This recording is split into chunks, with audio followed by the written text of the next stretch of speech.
We're here to discuss two colliding practices that we'll try to roll into one essential topic.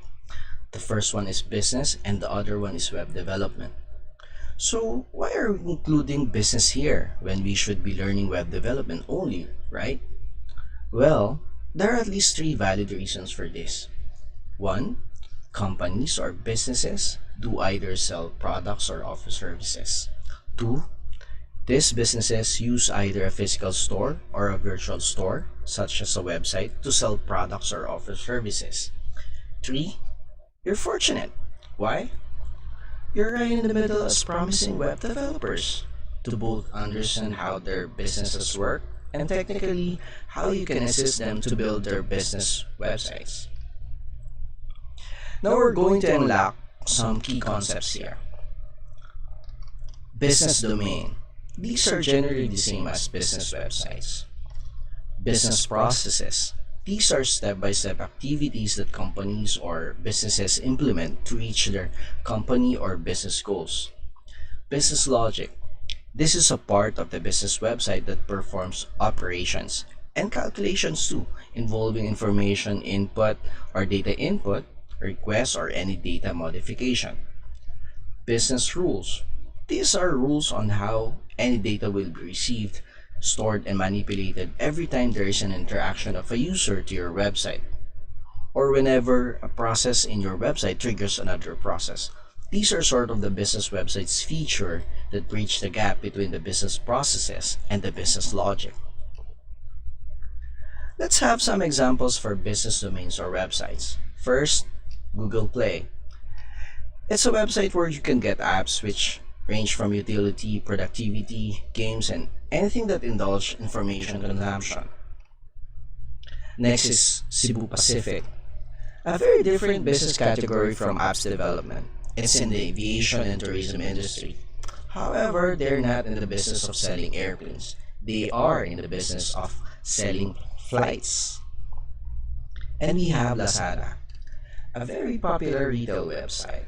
They're not into manufacturing of products, but they do partner with manufacturers and sellers, from home-based entrepreneurs to juggernaut distributors and retailers here locally and abroad.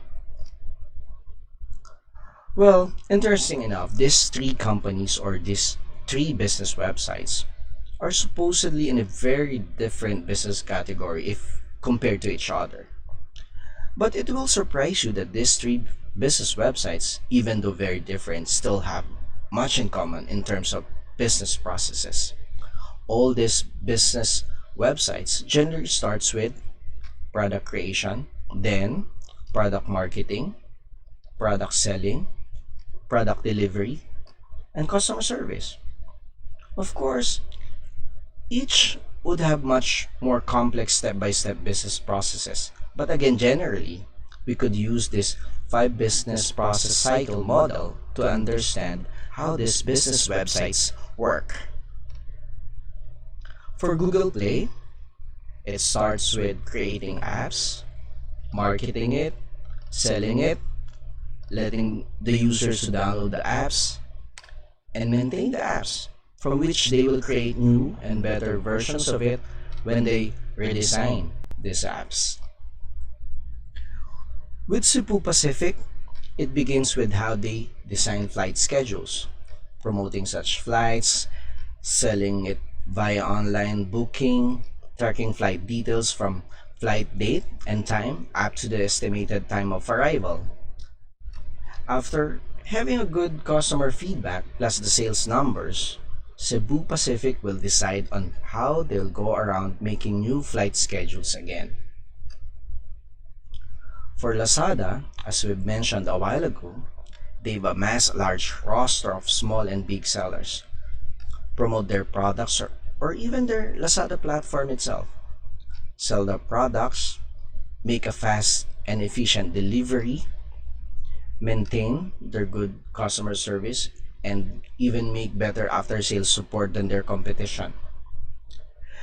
These result for other sellers who haven't used this Lazada platform to even crave and get a piece of this selling haven experience. Now again, these are the step-by-step business processes. that runs full circle, which we have described with the last three websites.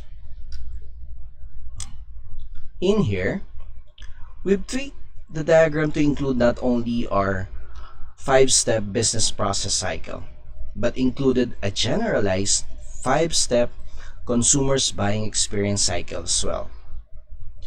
Notice that the website is placed in the middle of the diagram, where both consumers and the business processes interact. It's like the website stands like a cover up for these business processes that represent what really is happening underneath. For each step that the consumer takes for interaction that it makes on the website's interface, there is a corresponding business process as a response. Example, as Lazada accumulates gadget sellers, potential buyers tend to visit their website. The more available gadgets from different sellers they promote, the more buyers will keep on previewing each gadget they find on the website. Once the consumer decides to buy, the website interface is set to bring the best selling experience from a number of easy options to pay to low delivery charges, if not free.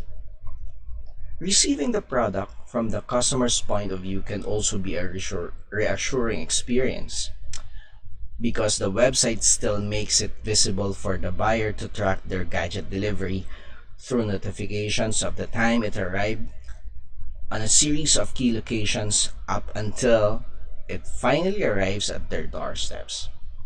After sales support is also key to Lazada that lets their buyers to keep on visiting their website for a wider range of sellers and products as well. Thus, buying experience cycle goes back full circle. For us studying web development and programming, we won't be looking much further on the customer's buying experience. Though it's important to understand these cycles, we will be probing much deeper what's underneath these business websites.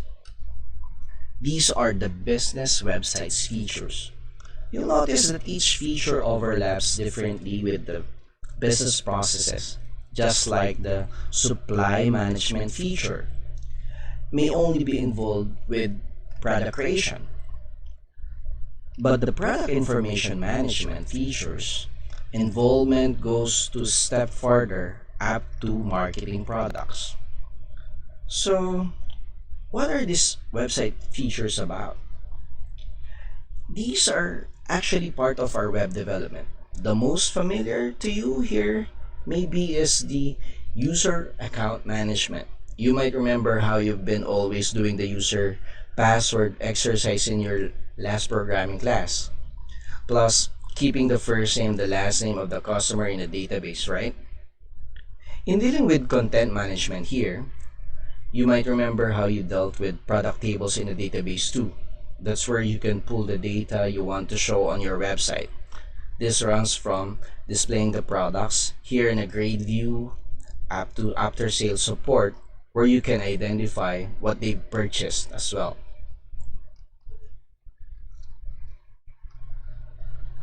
Now, here's a layered representation of how we can see through business website.